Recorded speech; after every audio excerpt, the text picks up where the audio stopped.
দর্শনে। আর নীলমাধবের দর্শনে যাওয়ার পূর্বে স্ত্রীকে ডাকলেন, ললিতাকে, এই শোনো। বলে কি? বলছে আমি যে নীলমাধবের দর্শনে যাব, ওই ভগবানের পূজার জন্য একটা জিনিস লাগবে, একটা দ্রব্য লাগবে। কি সেটা?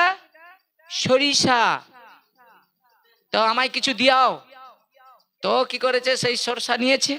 বুদ্ধিমান তো, ব্রাহ্মণ সন্তান বুদ্ধিমান। ও আমার মতো বোকা নাকি? বোকা লোকই তো এইরকম হয়। জগতে বোকা লোক কি করে? লোকের বিপদের দিনে নিজের সর্বস্ব কিছু ফেলে স্বার্থ ত্যাগ করে যায়। আর আমি বোকা।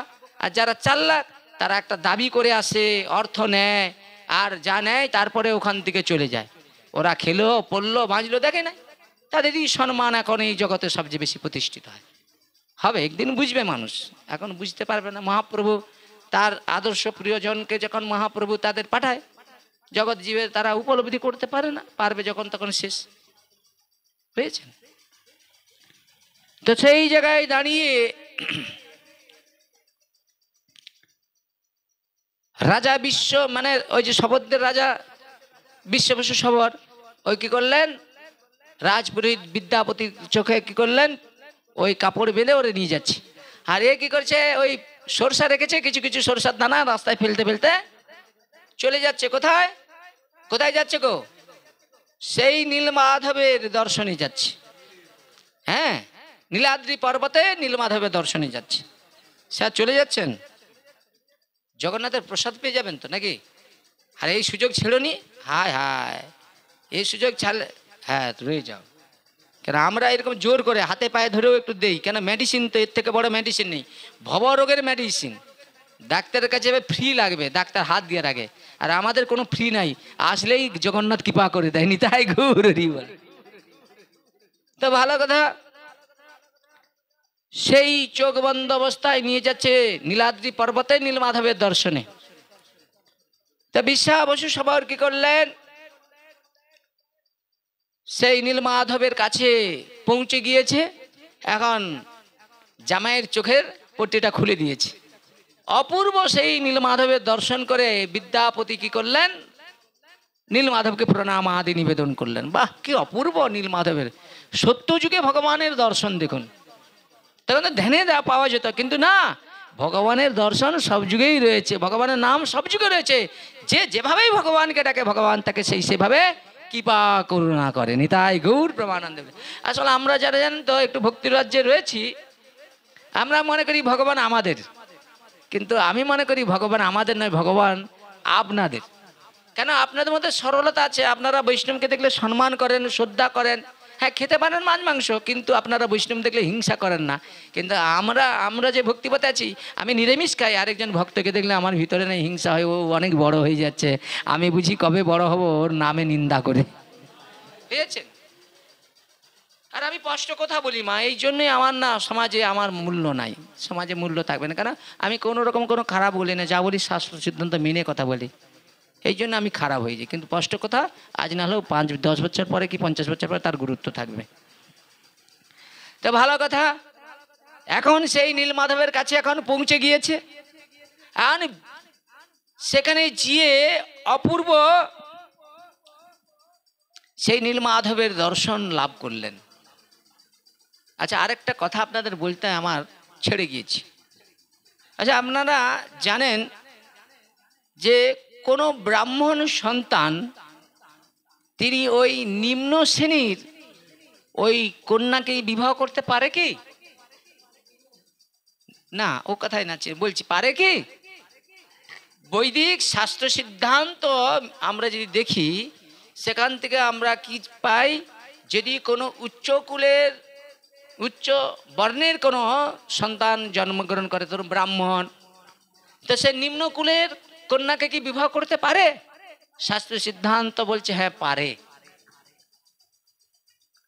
ছেলে উচ্চ বর্ণের হতে পারে, কন্যা কিন্তু নিম্ন বর্ণের হলে বিবাহ করা যায়। কিন্তু যদি কন্যা উচ্চ বর্ণের হয় আর সন্তান যদি নিম্ন বর্ণ হয়, সে পাপ রাখার জায়গা নাই। এইটা বলতে আমরা বাকি ছিল, আমি আপনাদের কাছে বলেই ফেললাম। আচ্ছা, এবার আসুন তাহলে এই জায়গায় দাঁড়িয়ে রাজপুরোহিত বিদ্যাপতি যে ওই শবরের কন্যাকে বিবাহ করেছিলেন, এটা শাস্ত্র সিদ্ধান্ত মত ঠিকই। আর শাস্ত্র সিদ্ধান্তের মতে কোনো ব্রাহ্মণের কাছে, কোনো বৈষ্ণবের কাছে কোনো জাতপাত বিচার থাকে না। তারা জানে সবাই ভগবান শ্রীকৃষ্ণের প্রতিনিধি। সে যেই বর্ণে জন্ম গ্রহণ করুক না কেন, তার হৃদয়ে যদি শুদ্ধ ভক্তি থাকে, তাহলে সেই কুলের কন্যাকে বিবাহ করে সুন্দরভাবে কৃষ্ণের সংসার করে পরমানন্দে জীবনযাপন করা যায়। বুঝলেন তো? পরিষ্কার হলো তো নাকি? এখন সেই নীলমাধবের কাছে যখন নীলমাধবের দর্শন করছে, অপূর্ব রূপ মাধুর্য দর্শন করছে, তখন ওই বিশ্বাবসু শবর জামাতাকে বললেন, তুমি এখানে কিছুক্ষণ অপেক্ষা করো, আমি জঙ্গল থেকে পুষ্প ফুল এগুলো সংগ্রহ করে আমি নীলমাধবের পূজা করে তারপরে তোমাকে বাড়ি নিয়ে যাব। বুঝেছেন? কিন্তু ওইখানে একটা ঘটনা ঘটে গেল। ঘটনাটা কি? বলছে যখন ওই যে নীলমাধবের ওই দর্শন করলেন, ওই দর্শন করে একটা জায়গায় বসে রয়েছে, আর ওই নীলমাধব যেখানে রয়েছে তার পাশে একটা ছোট্ট কুয়ার মতো একটা, যাকে হ্রদ বলে, মানে একটা একটা ছোট্ট একটা মানে একটা জলাশয়, বুঝেছেন? তো সেই জলাশয়ের সাইডে একটা বৃক্ষ রয়েছে, আর সেই বৃক্ষের উপরে দেখছে রাজপুরোহিত বিদ্যাপতি একটা কাক বসে রয়েছে, বুঝছেন? ওই কাকটা পট করে হঠাৎ দেখলেন চোখের আগের দিকে কাকটা ওই গাছ থেকে ছ করে পড়ে ওই জলের মধ্যে পড়েই সে প্রাণটা ত্যাগ করলো। বুঝেছেন? এখন যেই সেই কাকটা ওই জলের মধ্যে পড়লো, সেই জলটা এত দিব্য, মানে সেই যে ওই যে কুয়াটা ছিল, মানে পুকুরের মতো, যে ছোট্ট পুকুর নয়, ওকে পুকুর বলা যাবে না, একটা ছোট্ট কুয়ার মতো ছিল, জলাশয়, হ্রদ।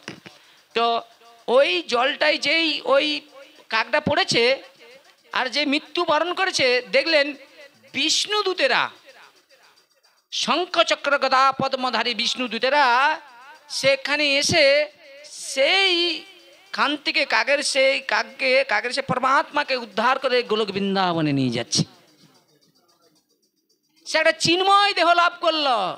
সেই কাকটার কাক থাকলো না, সে চিন্ময় দেহ লাভ করলো। তখনই বিদ্যাপতি মনে মনে চিন্তা করলেন, এখানে এই জলটার কি মহিমা! তাহলে এই জলে কাক পড়ে যদি সে চিন্ময় দেহ ধারণ করে গোলক বৃন্দাবন যাত্রী হতে পারে, তাহলে আমিও যদি ওখানে পড়ে যাই, তাহলে আমারও চিন্ময় দেহ প্রাপ্ত হবে, আমিও গোলক বৃন্দাবন বসবাস করার সৌভাগ্য অর্জন করব। সেই কারণে তিনি কি করলেন, ওই গাছে উঠে ওই জলের মধ্যে ঝাঁপ দিয়ে মৃত্যুবরণ করবে এই সিদ্ধান্ত নিয়ে ওই গাছে উঠেছে।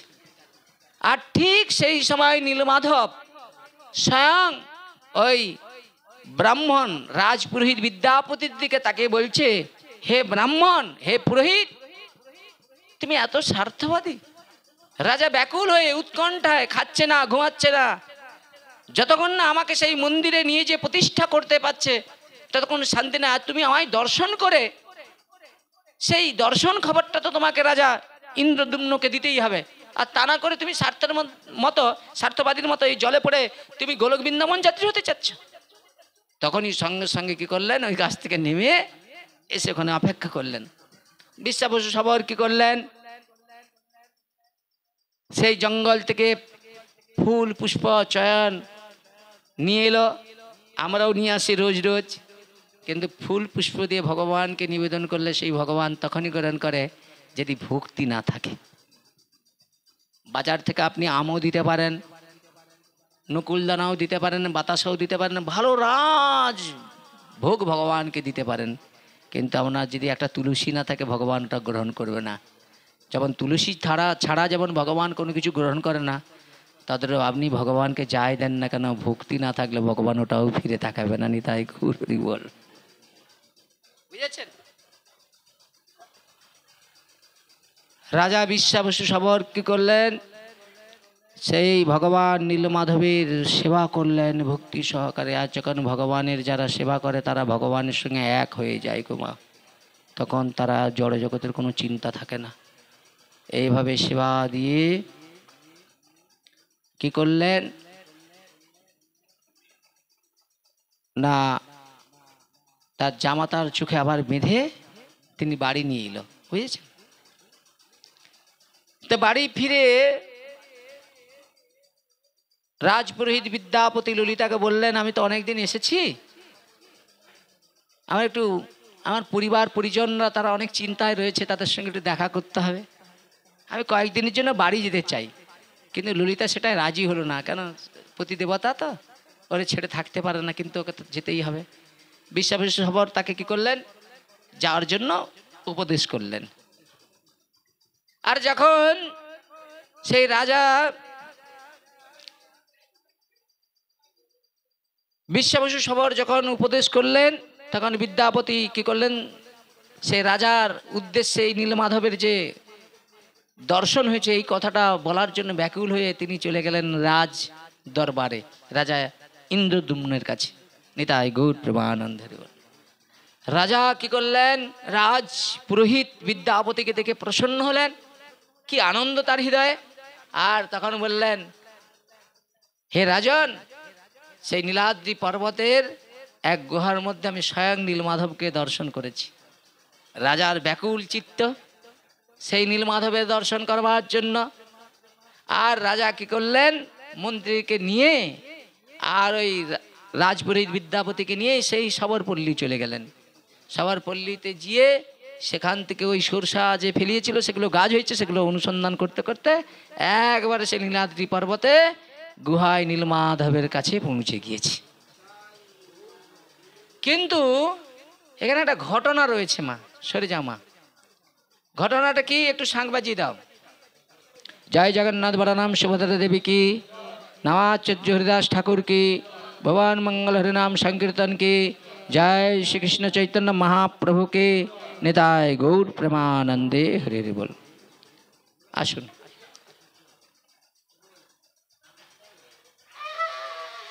হালকা করে দাও, হালকা হালকা, জোরে হয়ে যাচ্ছে না, ওটা জোরে হয়ে যাচ্ছে, এত হালকা দিবে ওই শাঁখটা বাজবে, জোরে দেওয়া হয়েছে দেখছো, হালকা হালকা দিতে হবে, শাঁখের নিয়ম আছে সব। হ্যাঁ হ্যাঁ, অনেকক্ষণ বাজবে এবং প্রচুরক্ষণ বাজাতে পারবে, এটা হালকা শাঁখ, ওটা জোরে শাঁখ না। যেগুলো তুমি যে ফুঁকটা দিচ্ছ ওগুলো যেগুলো বাজতে চাইনি ওটা জোরে দিতে হয়, এ জোরে না, এমনি আস্তে করে দিলেই হবে।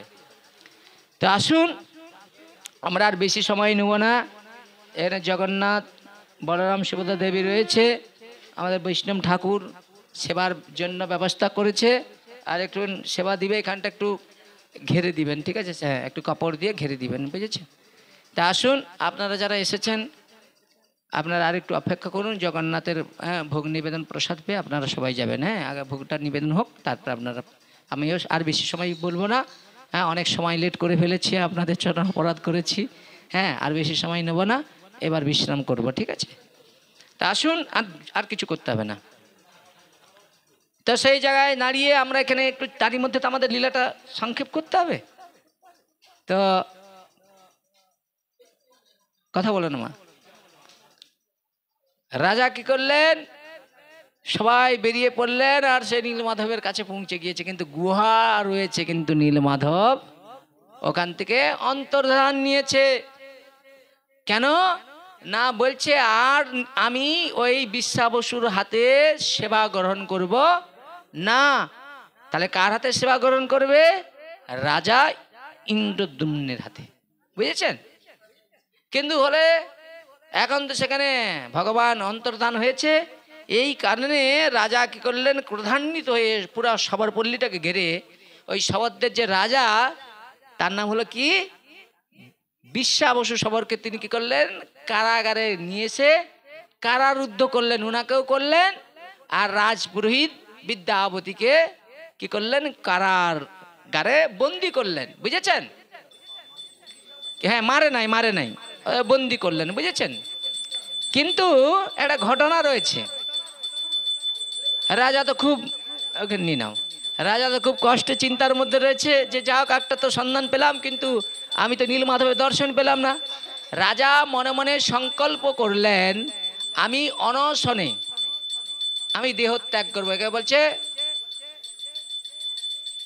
প্রায়বসন ব্রত, মানে কি, মানে না খেয়ে জল পর্যন্ত না খেয়ে মৃত্যুবরণ করবে, বুঝেছেন। তো রাজা এইভাবে না খেয়ে ব্রত করেছে।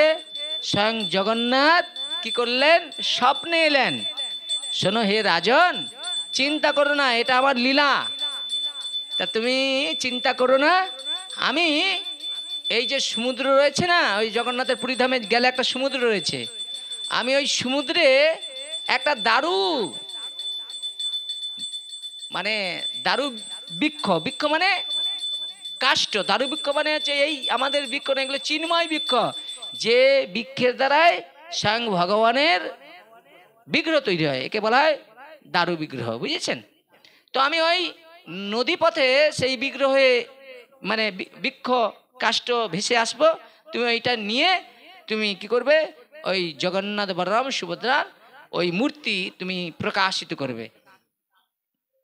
যারা শিল্পী রয়েছে, যারা কাষ্ঠ দিয়ে মন্ত্রী তৈরি করে, ওদের দিয়ে তুমি মন্দির তৈরি করে ওইটাই আমাকে পূজা করবে, আমি এইভাবে জগন্নাথ রূপে জগতে প্রকাশিত হব। রাজার কত আনন্দ। তো যেই দিনে, যেই শুভ দিনে, ওই যে বলেছিল যে এই শুভ দিনে ওই নদীতে ভেসে আসবে, রাজা অনেক সৈন্য টৈন্য নিয়ে সেই নদী পথে এসে দেখছে স্বয়ং জগন্নাথের কৃপায়, নীলমাধবের কৃপায় সেই দারু বিগ্রহ ভেসে আসছে। এটা ধরো, উঠে ধরো মা, আরেকজন এসে, চন্দন ভাই এসো। তো সেইটা কি করলেন,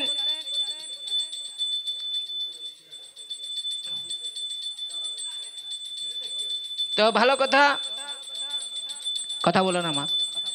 তো সেই দর্শনের জন্য তারা সবাই অপেক্ষা করছে, আর ঠিক যথাসময়ে সেই নদী পথে সেই দারু, হ্যাঁ দারু, হ্যাঁ সেই বৃক্ষ সেই জলের মধ্যে ভেসে আসছে। রাজার খুব আনন্দ, রাজা তার সৈন্য টৈন্য নিয়ে সেই বিগ্রহকে তোলার জন্য অনেক প্রয়াস করলেন, কিন্তু কোনো কারণবশত সেই বিগ্রহকে একটু টলাতে পারলেন না, আড়াই তুলতেই পারলেন না। কত হাতি কত সৈন্য ফেল মেরে গেল। রাজা দুশ্চিন্তায় বাড়ি ফিরে এলো। আবার কি করলেন, স্বপ্নে জগন্নাথ নীলমাধব তিনি কি করলেন, রাজাকে স্বপ্ন দিলেন যে দেখো আমার যে প্রিয় সেই বিশ্বাবসু সবর, যার হাতে আমি সেবা গ্রহণ করতাম, এখন তোমার হাতে সেবা গ্রহণ করবো এই চিন্তা করেছি, কিন্তু তুমি কি করেছো, আমার প্রিয় ভক্তকে তুমি কারাগারে কারাবন্দি করে রেখেছো, এবং রাজপুরোহিত বিদ্যাপতি যে তোমাকে নীলমাধবের উপদেশ তোমাকে দিয়েছে। সবাই ভক্তের দিকে একটু করে দাও, নিতাই গৌর প্রেমানন্দে হরি হরি বল। জয় জগন্নাথ, দাও বাবা, জয় শ্রী রাধে, জগন্নাথ জয় জগন্নাথ। তো এইবার কি করেছে, সবাই কি করেছে, সেই খুব দুশ্চিন্তায় পড়েছে, কি হবে উপায়। আর উপায় খুঁজতে গিয়ে আবার সে কি করলেন, অনশন করলেন। কিন্তু অনশন করলে একটা উপায় পেলেন, ভগবান স্বয়ং তাকে উপদেশ করলেন যে আমার যে পরম ভক্ত তুমি যাকে কারারুদ্ধ করে রেখেছো, তারা যদি ওই বৃক্ষটা স্পর্শ করে তাহলে ওই বৃক্ষ তুমি নিয়ে এসে মূর্তি তৈরি করবে। কিন্তু সত্যি সত্যি ওই ব্রাহ্মণ রাজপুরোহিত বিদ্যাপতি এক সাইডে ধরলেন বৃক্ষটা, আর একদিকে সবর রাজা বিশ্বাবসু সবর ধরলেন, সেটা তুলা হয়ে গিয়েছে। ভক্তের কাছে সেটা কি হয়, তুলা।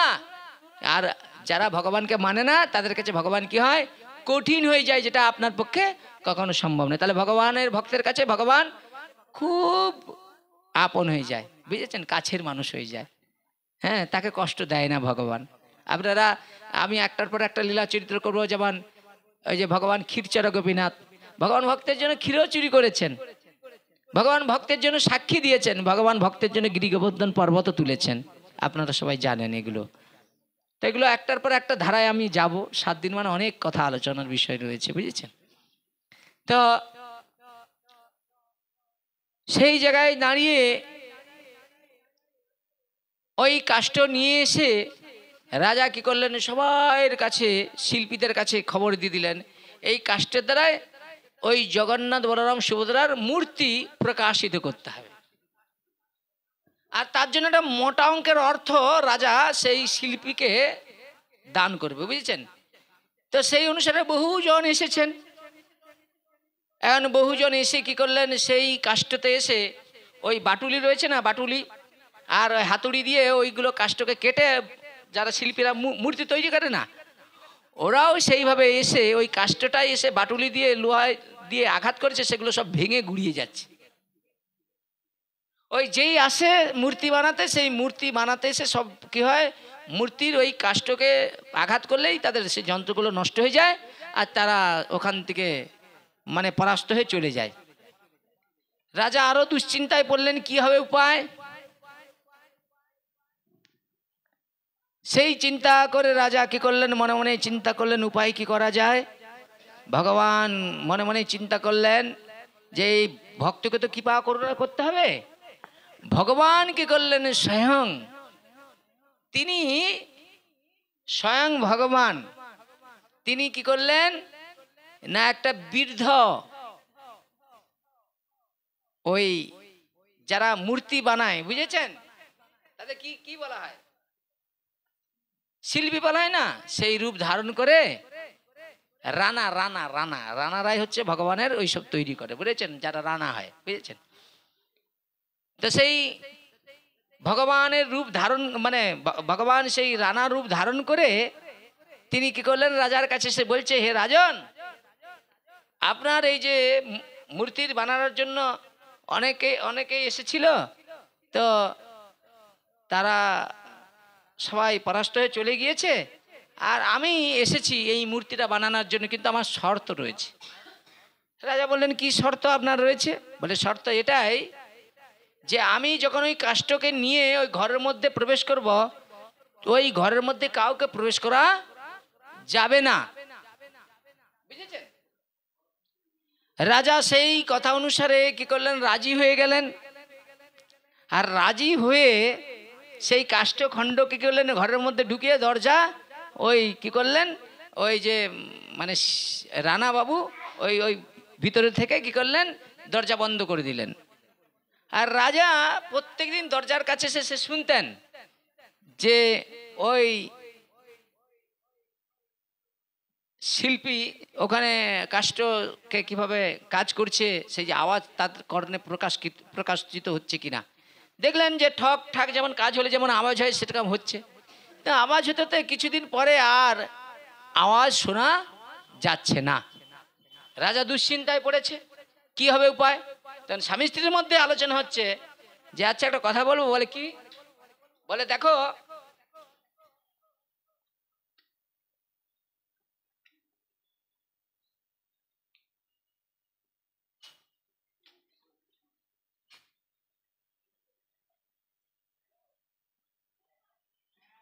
বলে একটা কথা বলবো। বলে, কি। বলে, এই তো কাষ্ঠ নিয়ে সে ওখানে কাজে গেল, কয়েকটা দিন তো শব্দ পাওয়া গেল, কিন্তু এখন শব্দ পাওয়া যাচ্ছে না, বেঁচে আছে তো। তখন ওনার স্ত্রী বলছে, বাঁচবে কেমন করে, তুমি যখন কাষ্ঠ পাঠাও, উনি একজন ব্যক্তি তো, ওনার খাবার জল বা খাদ্য কিছু আদি পাঠিয়েছিলে। বলে, না। বলে, ও বুড়ার পর ওখানেই শেষ, না খেয়ে মারা গেছে। এখন রাজা মনে মনে দুশ্চিন্তা করলো, তাহলে কি করা যায়। এখন দরজা ভেঙে দেখা যাক। যেই দরজাটা ভেঙে ভিতরে ঢুকছে, সেখানে কিন্তু আর শিল্পীকে দেখা গেল না। তিনি অন্তর্ধান নিয়েছেন, তিনি তো শিল্পী নয়, স্বয়ং ভগবান নিজেই তার মূর্তি কেমন হবে সেটাই তিনি নিজে প্রকাশিত হচ্ছে। এটা কোনো মানব এইটা আনতে পারবে না, সম্ভব না, তিনি তো এই রূপ দর্শন করে না। তখনই কি করলেন না, মূর্তির দিকে রাজা দেখলেন মূর্তিটা মানে পূর্ণরূপে হয় না, অপূর্ণত অবস্থায় জগন্নাথকে দর্শন করলেন। তার হাতটার এখনো এই এতটা পর্যন্ত হয়েছে, হাতটা তৈরি হয় না, পাটা হয়েছে, পায়ের আঙুলগুলো বা চাটু তৈরি হয় না, অসম্পূর্ণ অবস্থায় সেই বিগ্রহ দর্শন করে আবার দুশ্চিন্তায় পড়লেন। স্বয়ং ভগবান সেই আকাশবাণী হলো, আকাশবাণী শুনতে পেলেন রাজা যে, হে রাজন, তোমার চিন্তা করার প্রয়োজন নেই, আমি এই রূপেই জগতের কাছে পূজিত হব। নিতাই গৌর প্রেমানন্দে হরি হরি বল। বুঝেছেন? হ্যাঁ, সে তো টাইম দিয়েছিল তো, হ্যাঁ ওই টাইমটা ছিল, ওই টাইমের মধ্যে দরজা খোলা যাবে না, বুঝেছেন। কিন্তু তার পূর্বে সে প্রবেশ করে গিয়েছে। আমি ওইটা বলি নাই, এটা কথা। সেই প্রবেশ করে যাক, আমি দেখ টাইম আমি অতিবাহিত করছি না, অল্প সংক্ষেপে করছি, বুঝেছেন? সময় হয়ে গিয়েছে, ভোগ নিবেদন হয়ে যাবে, আমাকে যথা সময় সবাইকে ছাড় দেবে, কেন এরা সারাদিন পরিশ্রমের মধ্যে রয়েছে। এবার শুনুন, খুব মন দিয়ে শুনুন তো, ভালো কথা। এইভাবে ভগবান কি করলেন, তার সেই যে মূর্তি জগতের কাছে প্রকাশিত হলো, বুঝেছেন? এবার যে কথাটা আমরা ভগবানের যে যে রূপটা আমরা যেটা দর্শন করছি, জগন্নাথের রূপ, আর জগন্নাথ রূপে জগন্নাথ স্বয়ং প্রকাশিত হলে, এই রূপটা কোথা থেকে এলো? ভগবান কি করলেন, ব্রজগোপীদের প্রেম ঋণ শোধ করবার জন্য তিনি পাগল হয়ে গেলেন, এবং ভগবান বললেন সেই প্রতিজ্ঞা ভঙ্গ হইল গোপীর ভজনে, তাহার প্রমাণ কৃষ্ণ শ্রীমুখ বচনে। হে গোপীগণ, তোমরা যেভাবে সংসারে থেকে সংসার বন্ধন মুক্ত হয়ে যেভাবে নিষ্কামভাবে আমার সেবা করেছ, ব্রহ্মার আয়ুকাল আমি যদি ওবা পাই, তথাপি শোধিতে ঋণ মোর সাধ্য নাই। তাহলে ব্রহ্মার আয়ুকাল মানে কত, কত শত হাজার বৎসর, বুঝেছেন? তাহলে এতদিন পেয়ে ভগবান বলছে ব্রজগোপীদের ঋণ শোধ করে যাবেন। কেন? ব্রজগোপীরা নিজের সুখের কথা চিন্তা করতো না, ভগবানের সুখের জন্য তারা তাদের সর্বস্ব সুখকে বিসর্জন দিয়েছিল। এরাই হলো ভগবত ভজনের মেন জায়গায়, আর আমাদের এই দিকে লক্ষ্য নাই। কে কতটা কোন দিকে এগিয়ে যেতে পারছে বাইরের দিকে, ওদিকে লক্ষ্য নাই তো। এগুলো তো 81 কুণ্ডর, এদের 81 কুণ্ড দিকে লক্ষ্য, এদের ভালো দিকে লক্ষ্য নাই। ভগবান ওইসব দেখবে না, তোমার কি বাইরে কি হচ্ছে, তোমার পাণ্ডিত্য কি যায় আসে। ভগবান কারো পাণ্ডিত্য দেখবে না, কারো ভিতরের অন্তরটা দেখবে। বিদুরের বাড়ি তার স্ত্রীর কলার চোপা খেয়েছে, দুর্যোধনের রাজভোগ ভগবান গ্রহণ করে না। হ্যাঁ, বিদুরের স্ত্রী, বুঝেছেন? তা যে জায়গায় দাঁড়িয়ে খুব মন্দ শুনুন তো, সেই জায়গায় দাঁড়িয়ে ভগবান এখন দ্বারকা মন্দিরের রাজা হয়েছে, 16,108 জন নিয়ে তিনি সংসার পেতেছে। ভগবান কি করে, রাত্রেবেলা ঘুমায়, যখন সকালবেলা বিছানা ত্যাগ করে রাজকার্যে চলে যায় সর্বস্ব কিছু ফেলে। আর গোপীরা যখন সেই বিছানা যখন তুলতে যায়, দেখা যায় বালিশ সব ভিজে যায়। তাদের অন্তরে অনেক দুঃখ যে কৃষ্ণ এই তো, এখানে তো কোনো ফুটাও নেই, কোনো কিছু নেই। তাহলে ভাবি ফুটা থাকলে নাহলে বৃষ্টি, নাহলে জল ওখানে পড়েছে, বিশ্রাম করে দিচ্ছি, দাঁড়ান বাবা, একটা জায়গায় তো তোমাকে নিয়ে আসতে হবে। তো ওই জল বুঝি ওখানে, কিন্তু সেখানে তো পড়ার জায়গা নেই, তো রাজপ্রাসাদ, তাহলে এখানে কোথা থেকে জল আসে? তাহলে বুঝি উনি কারো না কারোর জন্য বিরহে কাঁদে। তাই ছুটে গেলেন কার কাছে? রোহিণী মাতার কাছে। মানে রোহিণীকে বলরামের মায়ের নাম রোহিণী, বুঝেছেন? সেই রোহিণী মাতার কাছে গিয়ে যখন ওই বিশ্লেষণ মানে কথাগুলো বললেন, তখন রোহিণী মাতা বললেন, এই বিষয়ে আমি অনেক কথা বিশ্লেষণ করে তোমাদের শোনাবো। কৃষ্ণ বলরাম এখন রাজকার্যে চলে যাক, তারপর তোমাদের শোনাবো।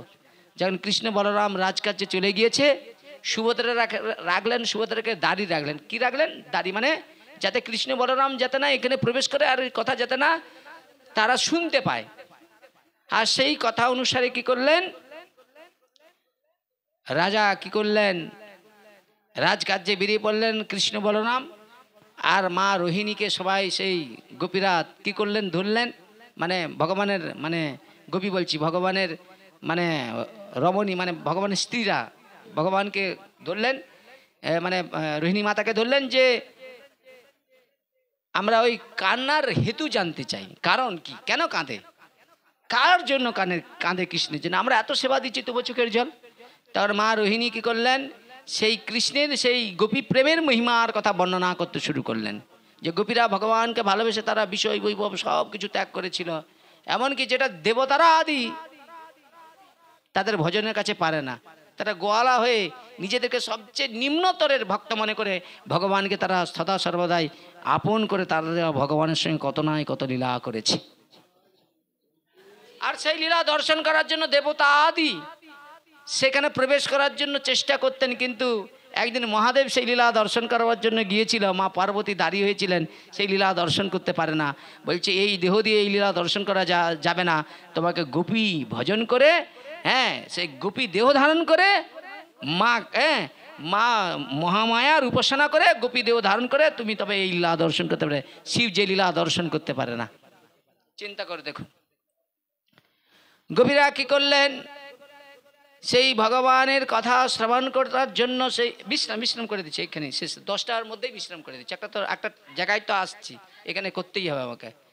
তো সেই জায়গায় দাঁড়িয়ে এখন কি করেছে না, ওই লীলা বর্ণনা করছে মা রোহিণী মাতা। মানে আমি যেমন কথাগুলো বলছি, রোহিণী মাতা কাদের কাছে বলছে? 16,108 জন ভগবানের মানে একবার প্রিয়জনের কাছে বলছে, তার স্ত্রীদের কাছে, বুঝেছেন? আর বলতে বলতে এমন সেই গোপী প্রেমের মহিমা, সেই কথা এমন মানে এত মানে সুন্দর কথা, সবাই এর মনটা একবারে পড়ে গিয়েছে ওই কথার মধ্যে। আর ওখানে যে দাঁড়িয়ে ছিল কে? সুভদ্রা। সেই গোপী কথা শ্রবণ করেই তার মনটাও সেই একবারে চলে গিয়েছে একবারে মা রোহিণীর কাছে। নিতাই গৌর প্রেমানন্দে হরি বল। আপনাদের যাচ্ছে নাকি মন রোহিণী মাতার কাছে? আছে তো না? 10টা বেজে গেছে ঘড়ি। আমি 7টা থেকে 10টা রোজ, ওই 3 ঘন্টা আমাকে দিতেই হবে। ওই 7টা থেকে 10টা, ওটা রোজই হবে, এর বেশি সময় যাবে না। 10:30টার মধ্যে সবাই ঘর চলে যাবে, বেশি সময় দেবো না। তো এইবার রোহিণী মাতা কি করলেন না, যখন এই কথা বর্ণনা করছে, সেই বর্ণনার কথা শ্রবণ করে যখন সুভদ্রার মনটা এদিকে পড়ে গিয়েছে, কৃষ্ণ বলরাম আসতেছে। আর যেই ঢুকে গিয়েছে কৃষ্ণের কর্ণে গোপী প্রেমের মহিমা শ্রবণ করে, কৃষ্ণ আর কৃষ্ণ নেই, কৃষ্ণ থর করে কাঁপতে কাঁপতে চোখগুলো বড় হয়ে গেছে, এইরকম করে বেঁকে যাচ্ছে। আর সামনে বলরাম ছিল। আর দাদা তোমার এ কি হয়েছে? যেই স্পর্শ করেছে সেই গোপীর যে প্রেম, হ্যাঁ, সেই প্রেমে ভগবানের যে মানে মূর্তি বিকৃতি হয়ে গিয়েছিল, তার সঙ্গে সঙ্গে বলরামের বিকৃতি হওয়া শুরু হয়ে গেছে। আর তখনই ওখানে সুভদ্রা, মানে ওদের বোন সুভদ্রা ওখানে দাঁড়িয়েছিল, বলছে আরে আমি কথার মধ্যে ডুবে গিয়েছি, কথা শুনতে শুনতে আমার দাদারা তো আসছে না তো। আর যখন তাকিয়ে দেখছে যে কৃষ্ণ এরকম হয়ে গিয়েছে, বলরাম হচ্ছে, তখন সুভদ্রা ছুটে গিয়ে কী করছে, বলরামকে যখন স্পর্শ করেছে, সেই গোপীদের প্রেম ওর মধ্যেও প্রবেশ হয়েছে। ও থাকতে থাকতে কাঁপতে কাঁপতে ওরগুলো চোখগুলো বড় হয়ে তিনজনের এই রূপ হয়ে গিয়েছে। আচ্ছা, এই রূপ তো হয়ে গিয়েছে, এখন এইটা জানলাম কি করে, মানে এই রূপটা কি করে জগতের কাছে এলো? এর মধ্যে ছোট্ট একটা কাহিনী, আমাদের 10টায় পুরা বিশ্রাম। দেখেন কি কাহিনী না, এক সময় নারদ মনে মনে চিন্তা করলেন, দ্বারকা মন্দিরে যখন কৃষ্ণ রয়েছে, আমাকে আর কষ্ট করে বৈকুণ্ঠে যেতে হবে না। স্বয়ং ভগবান গোলক বৃন্দাবন কত লীলা করেছে, এখন তিনি দ্বারকায় রাজা হয়ে রাজ ঐশ্বর্য লীলা করছে, আমি যা একবার দেখে আসি। ও তো বিনা যন্ত্রে একবার টান দিয়ে পরমানন্দে হরিগুণ কীর্তন করতে করতে দ্বারকা মন্দিরে আসছে। আর যখন দেখলো সে এদের তিনজনের এই প্রকট এই ভয়ঙ্কর রূপ, তখনই কৃষ্ণকে বলছে, আরে প্রভু আপনার এই রূপ? বলে আগে যাও মা রোহিণী মাতাকে বলো যেন ওই গোপীর কথা বন্ধ করে, ওদের কথা শুনে আমার এই রূপের পরিবর্তন হয়ে গিয়েছে। তো কৃষ্ণ ছুটে যেয়ে কী করলেন, নারদ ছুটে যেয়ে রোহিণী মাতাকে ওই কৃষ্ণের কথা বন্ধ করতে বললেন। আর ওই যে কৃষ্ণ যে এই রূপ হয়েছে সে কথা বলে নাই, আর ছুটে এসে কৃষ্ণকে বলছে, আমি একটা কথা বলবো প্রভু। বলে কি? বলে গোপীদের কথা শুনে, গোপী প্রেমের কথা শুনে তোমার এই রূপের যে পরিবর্তন হলো, আমি তোমার প্রিয় ভক্ত, আমার একটা কথা রাখতে হবে প্রভু। কি রাখতে হবে? তুমি যে গোপীদের প্রেমে এই যে রূপটা হয়েছে, এই রূপটাকে জগতের কেউ দর্শন করতে পারবে না। নারদের কাছে ভগবান কথা দিয়েছিল, আগত কলিযুগে আমি ওই পুরী ধামে পুরী ধামে আমি জগন্নাথ বলরাম সুভদ্রা হয়ে প্রকটিত হয়ে সারা বিশ্বের প্রত্যেকটা মানুষকে কৃপা আশীর্বাদ দর্শন প্রদান করব। এর অনেক কথা রয়েছে, আমি আর রাত্রি করছি না। আপনারা জগন্নাথ বলরাম সুভদ্রা দেবীর অনন্ত কৃপা লাভ করুন, ভালো থাকুন, সুখে থাকুন, শুভরাত্রি। এবং